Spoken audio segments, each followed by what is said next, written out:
Good evening. Hello, this is Jason with Faceshift Games. And this is Scott with the designer of Drop Drive and Dungeon Drop.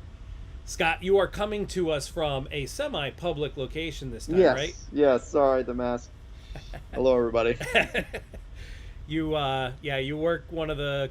It's a college, right? College No, dorm. high school. Oh, Yeah. it's a high school dorm. Okay, got it. Well, thanks for making it work. Good evening, Joshua, and whoever else is watching along online. We're gonna get into it pretty quick tonight. Just a couple things to get started, and then we're gonna dive into all the community submissions that we have for the Fifth Element Anomaly. And really exciting. Again, very different kinds of submissions from the previous one, which was Stargate. Very different, but again, very thematic, and it's proving the point that this ability for us to have these anomalies really brings out some amazingly rich ideas. Really Oh yeah, exciting. for sure. Hmm. So, a couple quick announcements. First off, next week, starting Tuesday and into the weekend, and then we leave the following Monday, Scott and I both, as well as Greg Skulnick, the designer of Tavern Tales, all three of us, plus another volunteer, will be out at the Essen Spiel Gaming Convention in Essen, Germany. This is the biggest convention on the planet. For those of you in America, you know of Gen Con probably. Gen Con's huge. Every year, other than this year was a reduced year, but normally it brings about 65,000 people. Essen brings about 170,000 people. That's almost a factor of three larger. There are nine Crazy. halls at Essen Spiel. It's unreal. Really, really exciting. We have a double sized booth. So this is Face Shift's first year exhibiting at Essen. I've been there before with other companies, but this is the first time we're gonna have our own booth. And I'm amazed that we were able to land what we did. So we got a double space. It's not in square feet like in America. It'd be a 10 by 10 booth would be a normal size, and a 20 by 10 would be a double. This is 5 meters by 4 meters, so it's 20 square meters, which is roughly equivalent to that kind of double size booth. So it's a huge booth. It's a corner booth. It is on the main artery of Hall 2. Hall 2 is one of the most, like, it's the hall you want to get into as a small to medium publisher, because it's in between Hall 1 and 3, which have all the big guys. That's where Asmodee and Hasbro and all the big ones are. And Hall 2 is like this perfect hall right in between. I am amazed that we landed that footprint, and it's going to be amazing. So Yeah. anyone who's in Germany, I don't know how many of you here are in Germany, but I know at least a couple of Spawns and some other fans that we have here are going. So look forward to seeing you there. Can't Yeah, wait. and I'll just say for me, like, for many years now, it's been a life goal just to get to Essen. Me too. So I like skipped right over that to like double life goal of exhibiting at Essen, uh, which is just crazy. And it's a lot of it takes a lot of arrangements here. Just Jason mentioned I work at a high school to get the coverage and stuff, but this could be one of those, just kind of once in a life. Well, maybe not. Hopefully not once in a lifetime, but no, great chance to do something that I couldn't be much more excited about doing. first in a lifetime, we'll say that. Yes, we'll put it that way. And I'm just so stoked that you and Greg both were able to do this. It's a shame Darren isn't able to join this time, but again, with his situation, living out of an Yep. apartment with his family, it'd just be impossible. But to have the two designers of our games come out with us and be able to, because you want to be in the public's eyes probably more than we do. I mean, we do too. But I mean, for you, the designer of the game to be, I mean, this is it. This is your booth. I mean, you are going to be face to face with the community with your own, like, you're part of Face Shift, right? So you and I were both previously at PAX East with Game Right once before, just Yeah, before yeah, COVID, absolutely. and that was awesome too. But Oh, that we had wasn't so much it fun. Yeah. wasn't our booth, right? Game Right was our Mhm. distributor, and we were there kind of as guests. But this is us, and it's so exciting. Yeah, no, it's super cool and just such a lucky chance that we were able to all do it together. Yeah. All right, so that's exciting. So During COVID, we're all during COVID. During Essen, please expect a reduced amount of engagement from Scott and I in particular. I will have my laptop out there. I will certainly be chiming in when I can. I'll be checking in on my phone and everything else. But our ability to load new stretch goal graphics. We're going to load up some stuff ahead of time, and I'll probably make some of the stretch goals a little bit, some of the bigger ones to kind of carry us through, because I'm just not going to be able to be as involved every single day. But that's reality. Yeah, you'll be busy. Be busy, busy. All right, what's next? So the campaign. I'm going to switch over to the screen share here. So the campaign continues to do really well. 110,000. We basically broke through another couple stretch goals since the last time we all talked. And the next stretch goal, and the reason I want to pull this up, if I scroll down the campaign page here a little bit, you can see first of all that we've been now building the unlocked stretch goals into these graphics. So we're up to 13 ship. Actually, now I think it's 14 ship cards.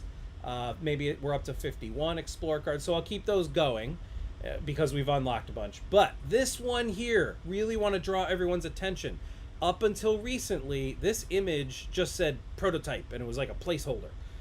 These hexagonal looking cards, the next stretch goal upgrades those to be punchboard tiles.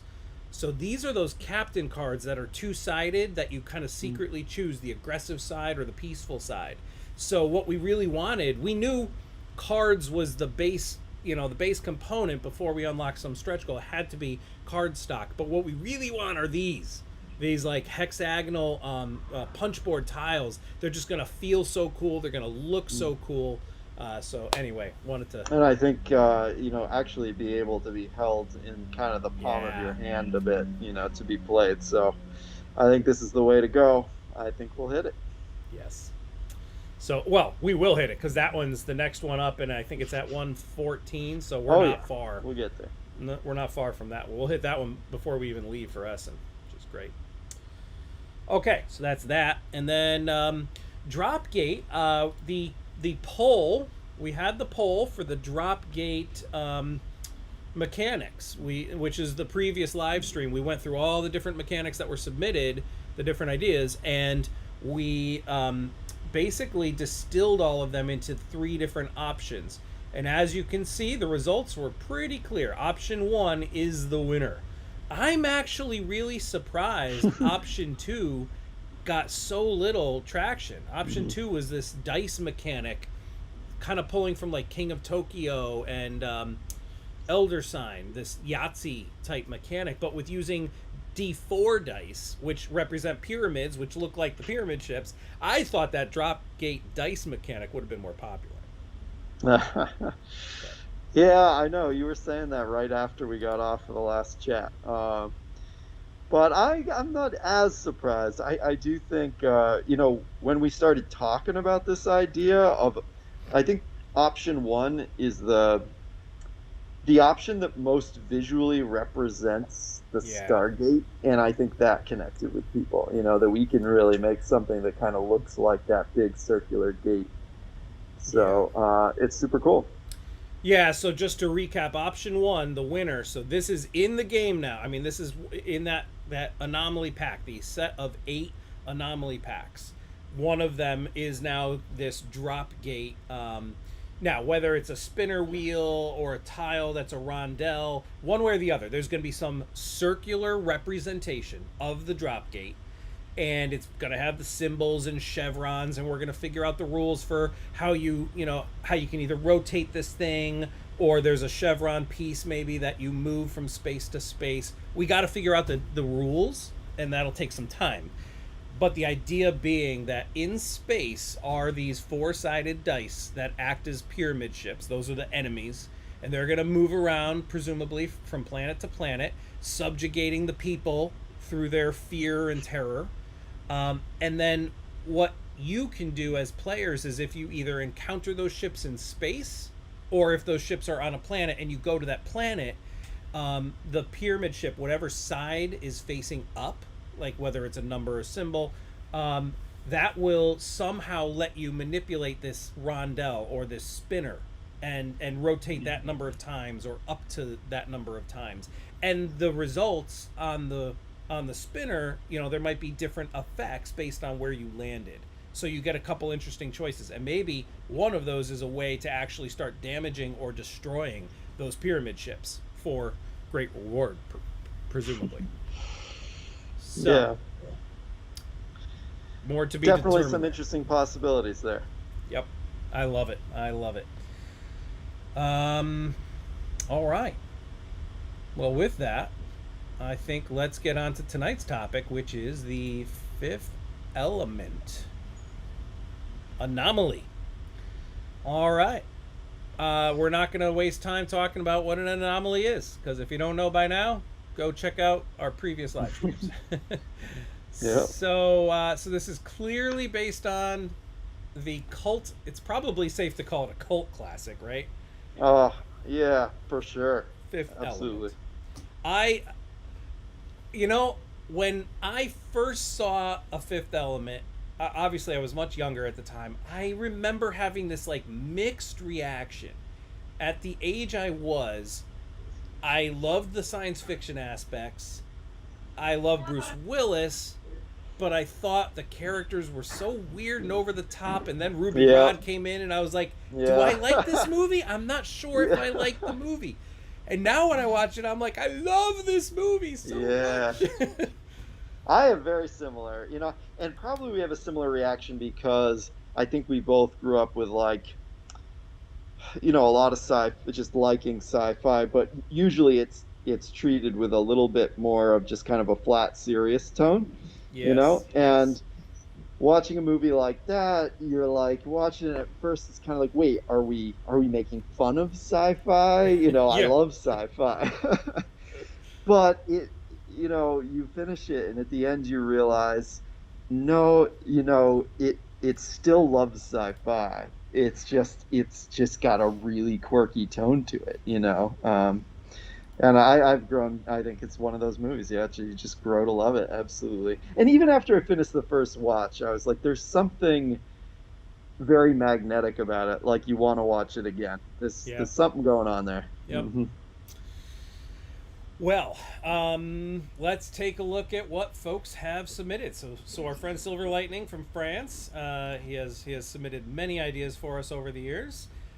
So he's got Huh? the I'm not going to repeat it all, but that weapon system, which is that handheld weapon system that it's a flamethrower, it's a rocket launcher, it's all these things with the replay button. And I thought he had a really cool idea. So, add one to your battle rating. That makes sense. But the replay button, if you don't manage to defeat the pirate on the turn you attack it, then every other turn after that, you can keep attacking it regardless of where you are. Because that's Yeah. the replay button. It's like you can face it backwards and it's still shooting the original target. I thought that Yeah, was clever. yeah. You might have to put like some kind of like a little target Yeah. icon on Yep. it, so you knew you could keep going after the same one. But I like it. It's nice. It's creative, simple. So that could be a simple ship upgrade with a couple tokens. And like the last time with the Stargate one, we might go with a few of these ideas. That might just be a side thing that we add in. We'll see where Yeah. we land. All right, Matt Hansen. So I think he was kind of riffing off of Silver, saying like if you don't defeat the pirate, you could choke on a cherry, which of course happened to Gary Oldman, and therefore all other players get to draw an explore card. So basically, it's a penalty for not defeating the pirate. Or spare their life. You automatically have to play peaceful on your next captain encounter. There's a big problem with that, though. If you force that and everyone knows Yeah. that, they will absolutely go hostile, and then you just lose outright. And maybe that's what you meant to happen. And maybe that's Maybe. viable. But Maybe you just become this sitting duck target for other people. maybe that's all right. All right, so cool ideas there. Joshua, I think you're on the phone with us tonight, or online with us. Why do I say on the phone? I'm so old school. You are old. That's an old phrase. All right, so Joshua made very sure to keep suggesting what our names would be so that we don't overlap with what the trademarked names would be. So the fifth Appreciate it. Yeah. Appreciate Gellement or Gellement. it. Reward for finding the anomaly. So a card that's a multi-pass. Now, interestingly, Joshua, I don't know if you noticed this, but all of our passenger cards, we already wrote the words multi-pass on the top. We've already kind of pulled that into the Uh, game because, and I researched this, like multi-pass is not a trademark term. It means a multiple pass, and all of our passengers can go to two places. But there might be another way to accomplish what you're getting at. So you're yeah, saying a player with a multi-pass can deliver a passenger to any planet. Interestingly enough, yeah, we're doing this, we man. are doing this in the base game. If True Flight, if you're listening, I remember you when you were playing and then reviewing the prototype for us. You were very keen on, can we remove the duplicate upgrade cards, because there were a few duplicated ship upgrades. Mhm. We've actually gone back and done a new pass, and we have removed almost all of them. I think there's one Yep. or two that we wanted duplicates, like +1 rocket drive, but Yeah. for Hmm. most of them we did separate them out, and now there is one card that does exactly this. So we kind of have that in the game. Yep. Yep. Good idea though. Great idea. Okay, ongoing group goal. Gather the, I can't pronounce it. Mondo Shawan. It's been too long. I can't say it. I'll Turdo say it wrong. Shaws. So here we've got 4 Gelement cards, meaning the 4 elements, and Lilu as a passenger. Which, by the way, you're going to see that repeated many times throughout the rest of these. That idea seems to be common. Is that Lilu should be a Yep. passenger, which makes sense. Shuffle them into the Explore deck. You can get the cards normally by exploring, and if you end the game with any number of them, you get 5 credits per card. But I think this is meant to combo with the next 2 areas. So that's one thing. You can find these cards and get some credits. But then there's also a temple planet, which is a component. You drop it over the sun, and it doesn't act like other planets. Players can go there and deliver Lilu or the element stones. So those 5 cards that you might have found, you can deliver them. If at any time all 4 elements and Lilu are delivered, then you get to remove the Great Evil, Mr. Shadow. You get to remove him from the game and get 20 credits. And the last one is the Great Evil, Mr. Shadow. So some large D12 or D20 dropped into space and it's redropped at the end of every turn. Players cannot travel within a distance of the Great Evil, and if it is ever within range of the temple, remove the temple planet and all those cards from the game. So it like obliterates the temple planet. Okay, so there's a lot there, but they all kind of play off of one another. Scott had to jump up and do something in the middle. It's all right. But I'm back. that's all right. Yeah, so I think there's a lot of good ideas here.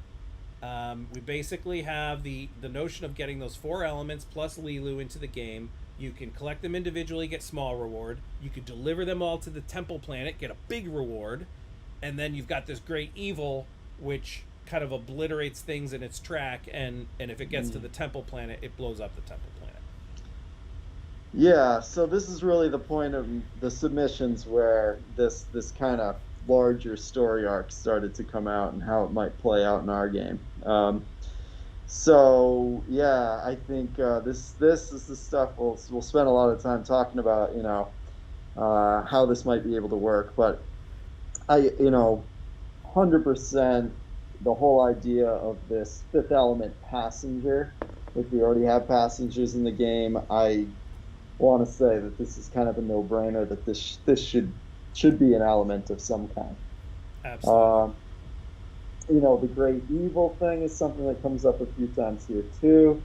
So that'll be interesting to talk about. But this story, this mission of collecting the different elements and delivering them somewhere seems to fit well. Another thing that'll come up too is like we have 5 planets in the game.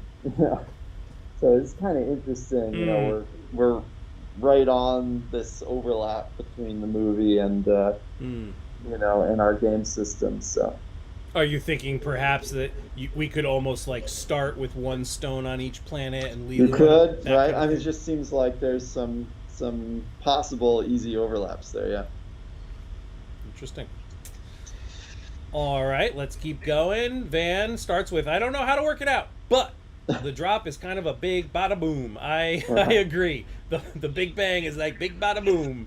And maybe that could, in fact, I think Rick proceeds to throw out an idea about that, which is great. Again, just seeing how people are riffing off each other. That's awesome. Yeah. So I think what he's saying is you have a certain number of turns to prevent the big bada boom. So you start the game, you have the big bang, but then during the game there's like a countdown timer, and I think he offers a couple ways to do this. And if you don't beat the countdown timer, then the big bada boom happens, and the whole system gets picked back up and redropped mid game, Yeah. which today doesn't happen at all. Mhm. He says you would keep the current market cubes on the planets, but it could have a built-in negative effect on the players. Then, once again, discovering Lilu as a special passenger. Oh, and this comes up a lot. Dropping special pirates in the game. Now, Yeah, that does come up. in Fifth Element, pirates, I mean, I don't know what they're called, but those ugly looking guys, they're a big part of the game. So having more interesting pirate activity could certainly come into play.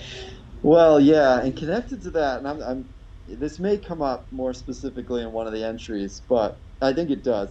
This notion of if you have the fifth element passenger on your ship, or Mm, maybe one of the stones, and you have this big potential reward, the notion that somehow the pirates would be after you in this case, I think is really kind of a neat idea, because there are ways that could work out in the game, whether it's a new type of pirate or whether it sort of overrides temporarily the way our current pirates are functioning in the game, you know? absolutely agreed. And he also offers up that if you have Lilu on your ship, then maybe you get a bonus to attack or defend or Yeah, whatever. yeah. Yeah, love that. Love that. All right, Karos. So I guess we should have to go and find four elements across the galaxy that we drop. Yeah, You gotta do it. that You gotta do it. I would agree. Um, could be one more of each, and then we could go find the fifth one that's hidden in a special place, and only the player with the four elements have the special cargo bay to get to the fifth. Sure, you could have all sorts of rules like that. Four elements could be little replicas, from a component perspective. Actually, these are easy. They could just be normal pieces of wood with heat printing on four sides that has the wavy lines or whatever. It could be pretty easy to do. Yeah, the two things that immediately popped into my head when I saw this. I mean, yes, we could do that. We could create, special element cubes, which would be a super cool component. I couldn't help but also notice, like, we also have our asteroids are particular colors, so that would be another way to do it if we wanted it to just wrap into the game. Like, for example, you could only do certain things if you had an asteroid of every color in your ship, or an asteroid representing the colors, the colors kind of in the movie, the main elements. It would be the big mechanical difference is there is if it's unique, it's cool because it's a unique part, but no two players can have it at the same time. Yep. Whereas if we use our asteroid colors, two players at the same time could have all colors in their hold or something. Right, Uh, right. so yeah, I'm sure this will be stuff we talk about. Yep. Well, we could also take some creative license, and it could be that there's fragments of the stone, so there's multiple of each. So three of Sure, each or and something. it might. I mean, depending on the idea, it might not only be cooler to have the things, but maybe we only want one player to be able to have them. We'll Absolutely. have to see. Yep. All right. Kuros continues. We could also have some sort of bad planet. New mini dark planet or something, which acts as Mr. Shadow. Starts moving. Could trigger the finish of the game if it reaches the place where the fifth element is hidden, or if it just reaches some other place in the galaxy. Basically, just force the game to end because it is Mr. Shadow reaching its target. Yep. Yep. think that idea has come out several times. Yeah, it's certainly dramatic to possibly end the whole game. You could also combine it with the bada boom idea, like Yep. instead of ending the game, it redrops everything. You know, Yep. let's see. All right, not going to say something totally new. Chris Rafe here. A lot of great ideas already posited. Kudos for using the word posited, by the way. I'd go a step further. Add the whole anomaly as a different goal, another way to win the game. So this came up with Stargate. And Scott, I was asking you, like, do you ever see that we would want to make an anomaly that introduces an alternate way to win, that as soon as you accomplish something, you just win? And there's pros and cons to that. Yep, there are. But certainly, so I think what he's saying is Mm-hmm. another way to win the game. Collecting money is one thing, saving the galaxy is another. So the 4 elements could be dropped, the 5th could be a passenger card, and maybe a planet that's dropped in once the 5th element's been found. He just likes the idea of seeing a new winning condition. Yeah. I'm certainly open to chatting about it. I think you have to be careful with those things because, it's got to be. My first instinct is it's got to be something tough to do. Tough to pull off. Otherwise, if it's too easy a potential way to win, then the rest of the game system kind of goes out the window. But it's possible, and alternate win conditions can be a lot of fun. Especially it gives. You can just imagine the game moment of somebody who thinks they are behind and it's going to be tough to catch up, which can happen. Suddenly this anomaly gets revealed. They have an alternate win condition. They go all out for it. Other players are hoping that, they can't quite pull it off. Certainly could be exciting game moments. Yep. Yeah, the potential downside being if other players are, meanwhile, they're just focusing on their strategy and all of a sudden they don't win and they were doing really well towards their own strategy. Yep. That's the potential downside. But Yep. maybe a compromise, and I don't know any game that does this necessarily, but could it be this kind of thing where it is an alternate way to win, but it doesn't replace a normal winner, it just adds to a normal winner? So you've got the normal game with the credits, and whoever has the most credits wins. But then, if anyone accomplished this other goal, they also win. Just a different type of win. Interesting. I just made it up on the fly. Like I know you won the game, but I saved the galaxy. Yeah, exactly. We both have titles. Maybe.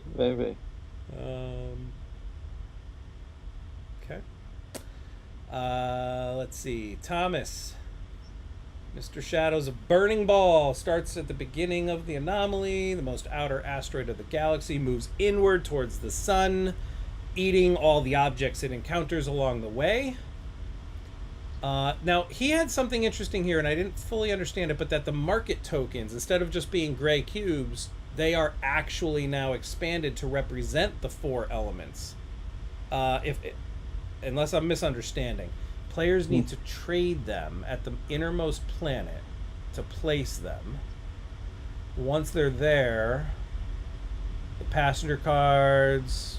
He has passenger cards for the priest, Ruby Rod, all that. Need to be brought there to stop the end of the galaxy. Yes, nobody could win. So I don't fully know what this was meant to do, but I like the idea of doing something with the market cubes, maybe. Yep.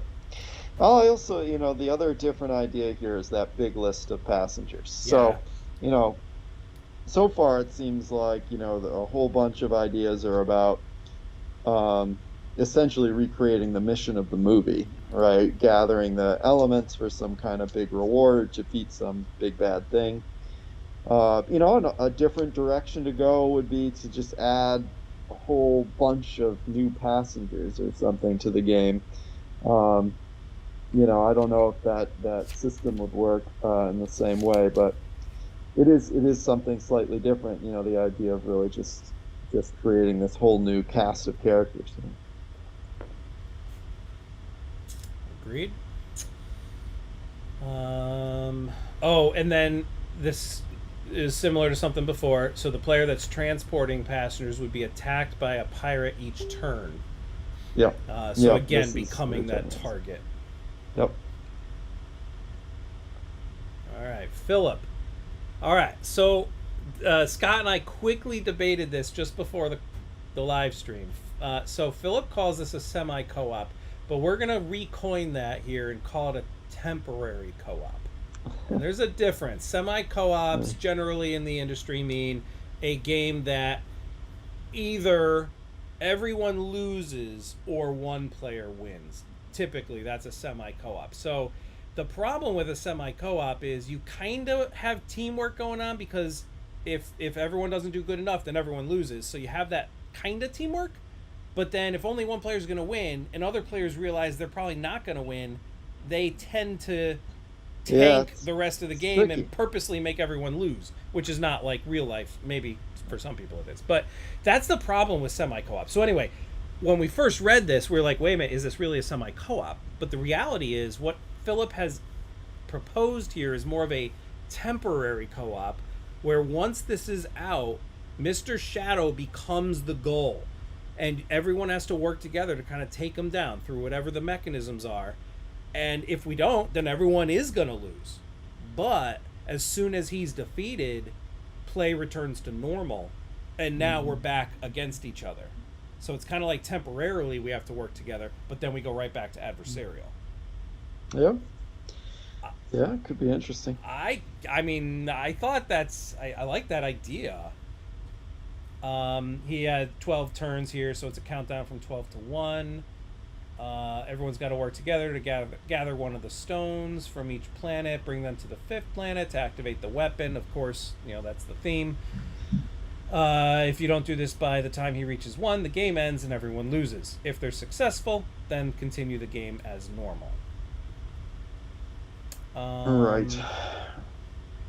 Yeah, I think the biggest trick with something like this is to make sure. So if it essentially kind of puts a lot of elements of the game on pause while this is yes the primary concern, you just have to make sure. Make sure one of two things happen: either that the game is just as fun to play in this temporary state, or that kind of the main game can continue to be played as you're doing this, and it's possible, but it's definitely what we'd have to think about. Yep. And then once again, pirates going after players with stones and stuff. And the last one, Kepford. Like the idea of having... Could be Keyford. Thank you. Everyone having to stop and work together in order to continue playing. Oh, so just reiterating the previous one. Yeah. So the question I was going to ask you, Scott, and I guess it's not quite suggested here, but I could see it coming out of this. What do you think about something that does convert the game? As soon as the Anomaly comes out, the game is converted to a co-op. At this point, the normal acquisition of money is no longer the goal in the galaxy. It is now, we have to defeat Mr. Shadow or whatever. I don't know. I think that's...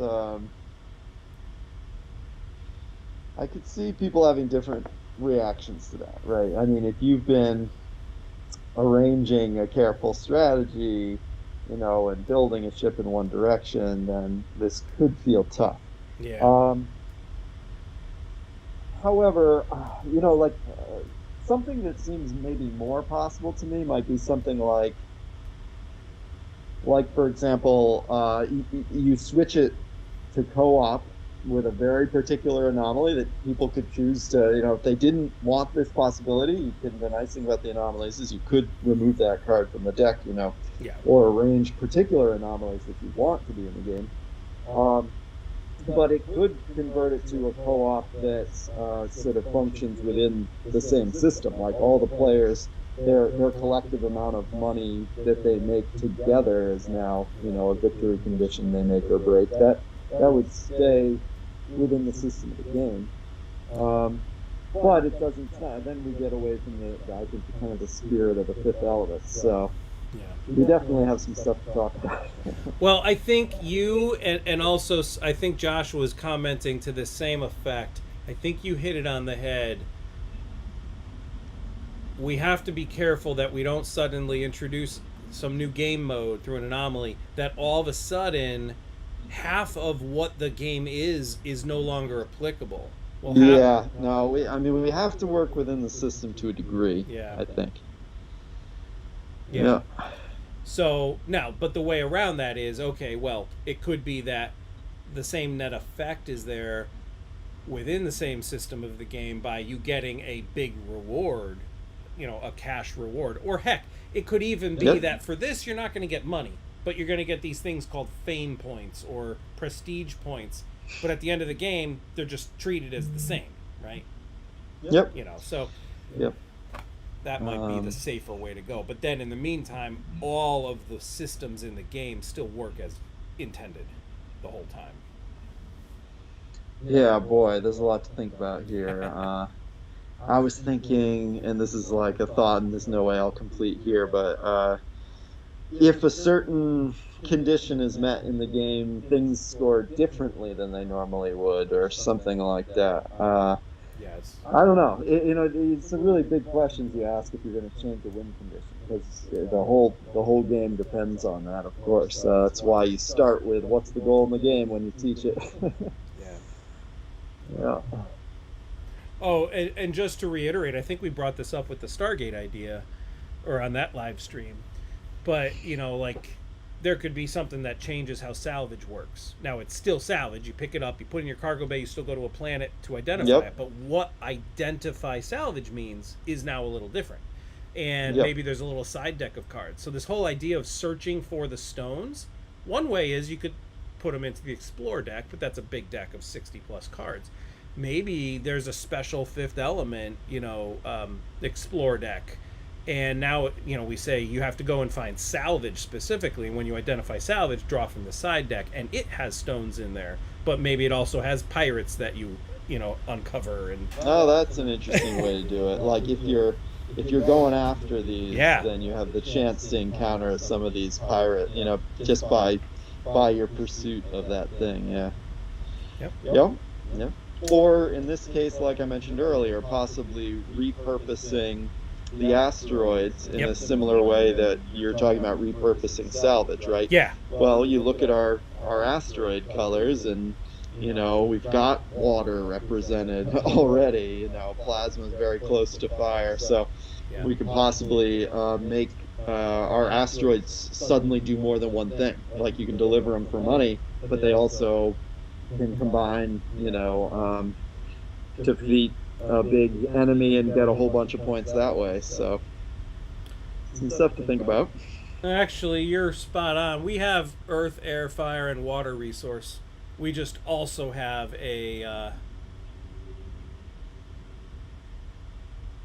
we have water, You're we talking have about air, we have ore, which is earth, we have plasma, which is well, fire. we have the bio. Yeah, that's Earth. Asteroids.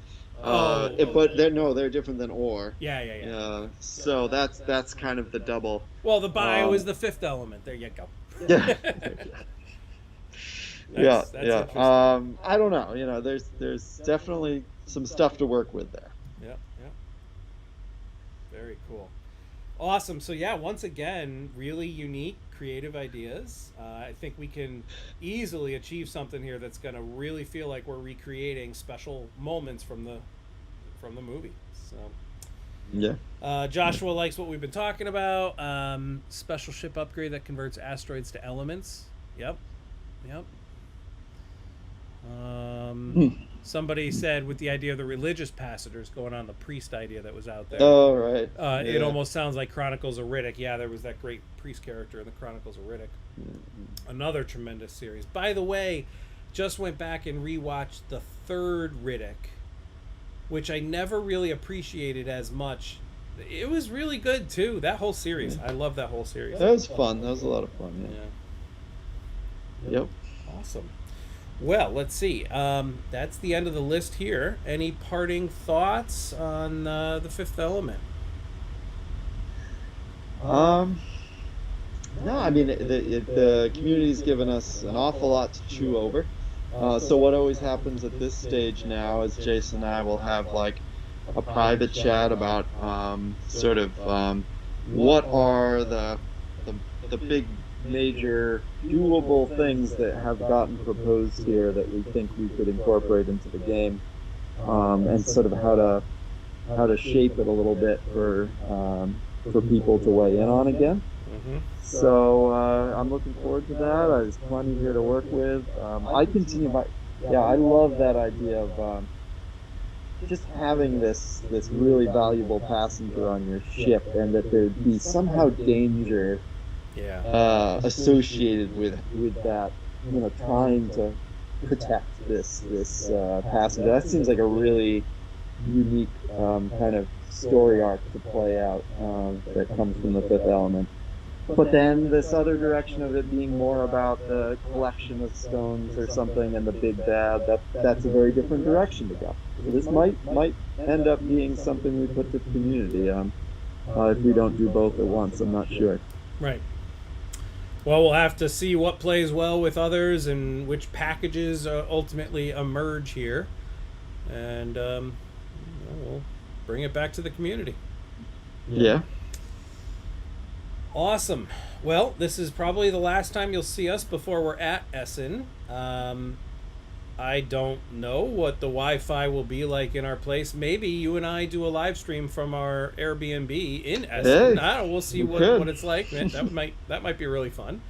Yeah. I can tell you all, we will be playing a lot of Drop Drive while we're out there. Oh my gosh, yes. It's a great opportunity. I mean, as much as it can be, you know, it's a lot to play the game over and over again. It's a ton of fun to play with all these new people. And it has this incredible side benefit because we've done this before of we will walk away from that with just, you know, I'm sure a ton of thoughts about, you know, a few little minor tweaks here and there. It's a great time to just crank through a ton of games with a ton of new people. Yeah. Awesome. We'll have 2 tables of Dungeon Drop going full time. We'll have a bigger table for Drop Drive, which will be the prototype, and of course we'll have a big poster with a QR code for people to back the game live. That'd be awesome. And we'll have a table of Tavern Tales going. So we'll have 4 full tables going. It's going to be pretty freaking exciting. And then the evenings, I'm sure you and I are going to be playtesting a lot of these ideas. Oh, yeah, we'll see. I'm sure we'll have a good time with it. Excellent. Well, once again, thank you all for joining along with Scott and I, and we will be talking to you all soon. Have a good night, everyone. Bye.